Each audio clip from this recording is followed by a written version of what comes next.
તો હેલો મિત્રો, સવારના 5:30 વાગી ગયા છે ને હું જાગી ગયો છું.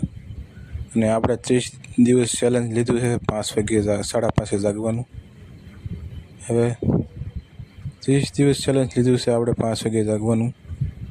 તો જાગીને તરત મેં બહાર જોયું તો બહુ અંધારું હતું.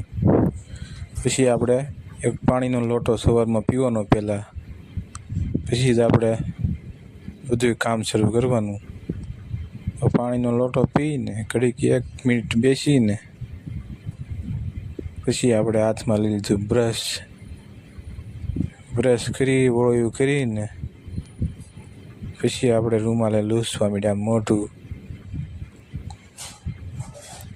તો ઘડીક મોઢું લૂછ્યું કશું ઘડીક મેં કીધું થોડુંક હજી વધારે ધોળું થઈ જાય તો જો મિત્રો થઈ ગયું ને ધોળું મારું મોઢું.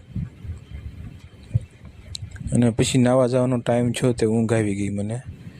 રૂમાલ ખંભે નાખ્યો ને ત્યાં ઊભો રહી ગયો ને 2-3 મિનિટનો ઘડીક ઊંઘ લઈ લીધી.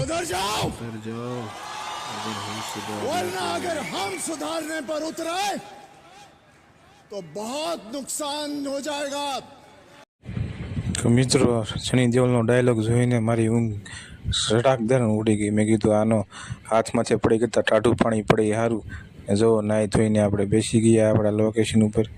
એમ કે નાહી ધોઈને આપણે અહીંયા જ બેસવાનું હોય રોજના માટે, ડેઈલીના માટે.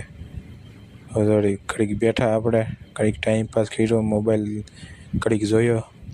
પછી આપણે બની ગયું હતું જમવાનું, ભાખરી, ચા અને ઘી. તો જમી લીધું ને હવે 8 ને 10 થઈ ગઈ છે એટલે આપણે જવાનું છે હવે કામે ફટાફટી જલ્દી. તો સંપલા પહેરીને પછી આપણે હાલતા છે અને ડેલી ખોલીને આપણે ગાડી લઈને જવાનું છે કામે. તો ડેલી ખોલી નાખી આપણે અને હવે ગાડી ચાલુ કરવાની છે.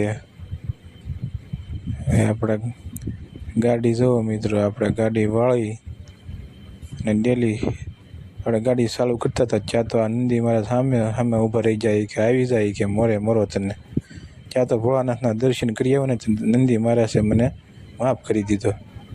અને જો બપોરે પાછા 12 વાગી ગયા હતા, 12:15 તો ઘરે આવી ગયા આપણે. ઘરે આવીને 12:15 આપણે